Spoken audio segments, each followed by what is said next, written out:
welcome to our virtual Encounter Meditation series.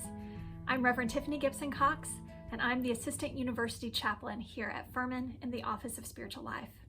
Whoever you are, whatever you bring with you, we are so glad you're here in this service and at Furman. If this is your first year at Furman, college is likely beginning differently than you imagined it would. If this is the beginning of your final year with us, Furman is certainly different than the place you're used to knowing and loving. We hope that the excitement of a new year and new possibilities is with you, even in the midst of all the uncertainties and grief at what could have been. We are here for you if you want to talk, to process, to envision how you might make meaning in this time. We look forward to knowing you, to growing with you, and to envisioning together a more just, inclusive, loving world this year with the Office of Spiritual Life. We will be posting a new virtual encounter every couple of weeks, and there will be many other ways you can get involved in spiritual exploration at Furman, both through our office programs and by getting involved in our Religious Council student group. There are 24 currently active, and you can find out more information about each of them on our website. We are so glad you are here. Welcome.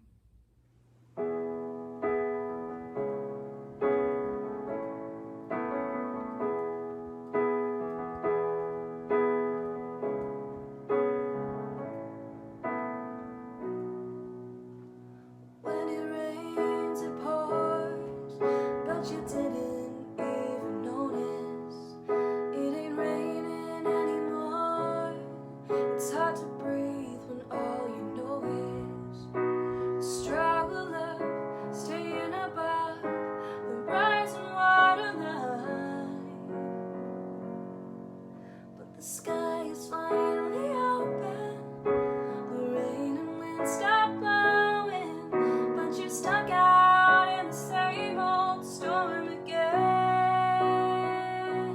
You hold tight to your umbrella, but darling, I'm just trying to tell ya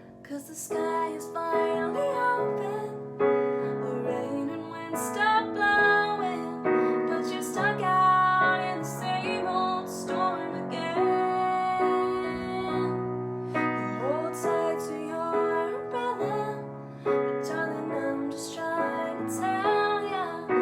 there's always been a rainbow hanging over your head.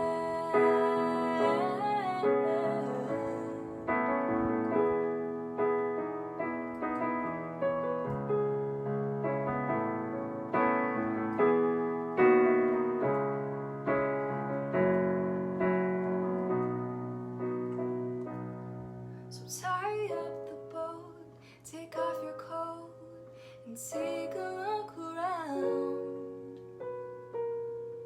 'Cause the sky is finally open, the rain and wind stop blowing, but you're stuck out in the same old storm again.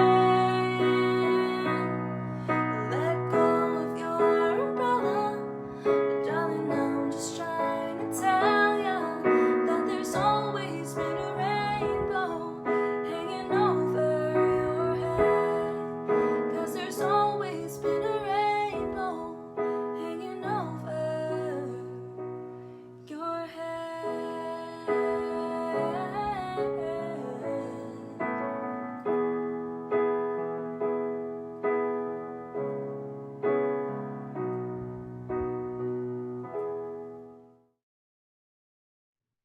Welcome to Furman.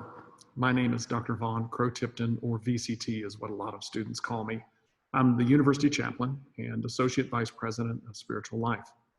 I want to talk with you today about your time at Furman and to encourage you while you're here to make developing your spirit and your heart a part of your education. I'm sure that for some of you, your spirit and heart are already connected in some ways to your faith and its practices.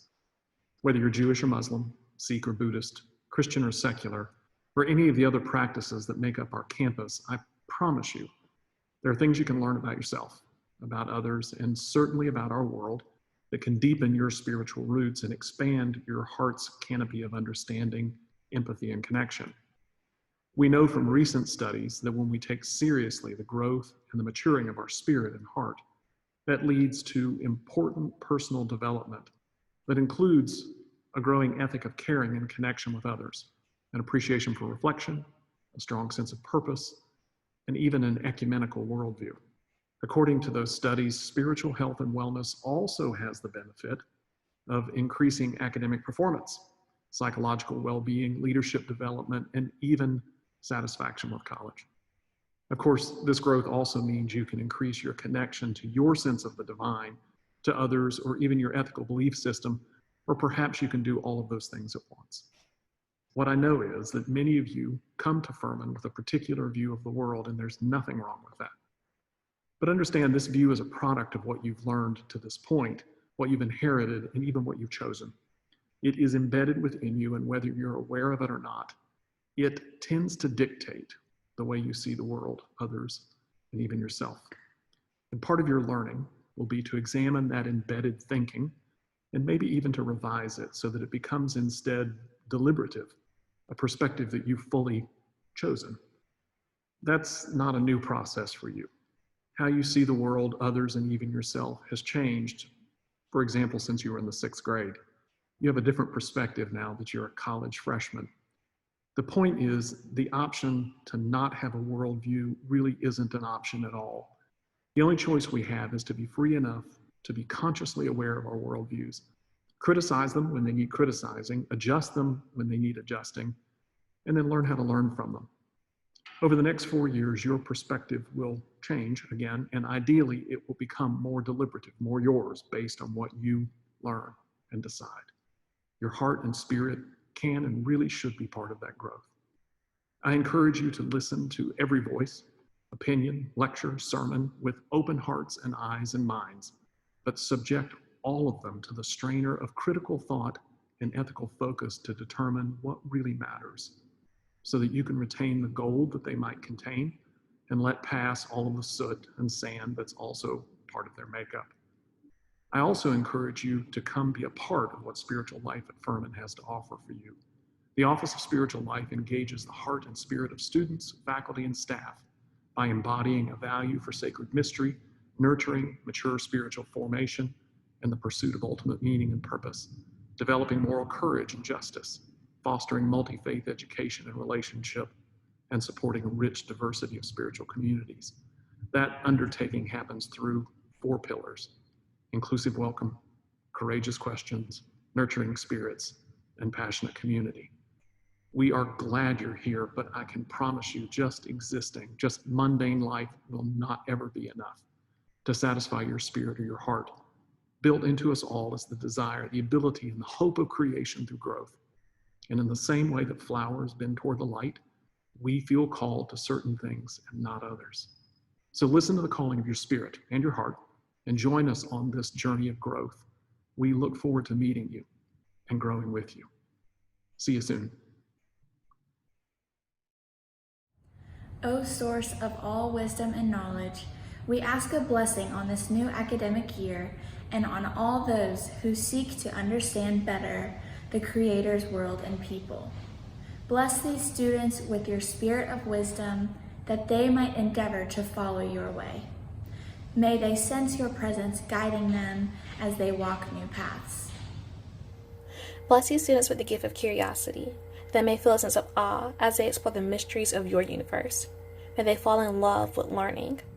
Bless these students with the gift of imagination, that they may discover a wider world than they have known before. May they find joy in being creators of beauty and of knowledge. Bless these students with the gift of fortitude, that despite disorienting experiences of uncertainty and loss, they may find strength in you. May they be grounded in the confidence of your deep love for them. Bless these students with the gift of compassion, that they may notice and seek out your children who are excluded or suffering. May they use their education to ease pain and heal wounds. Bless these students with the gift of community.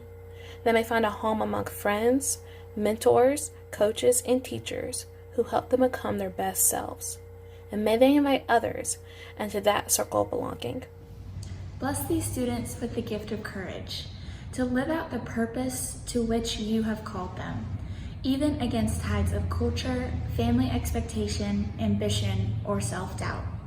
May their lives on this campus and beyond bear witness to the truth that they themselves and all whom they encounter are yours, created equal worth and dignity in your image. Bless them, Creator, through the power of your mighty Spirit. Illuminate the path of truth and goodness before us as we enter a new and uncertain year, a new chapter, a new home in the midst of change and upheaval, and may we go remembering that you are already present in all the places to which we are called, for which we give thanks. Amen.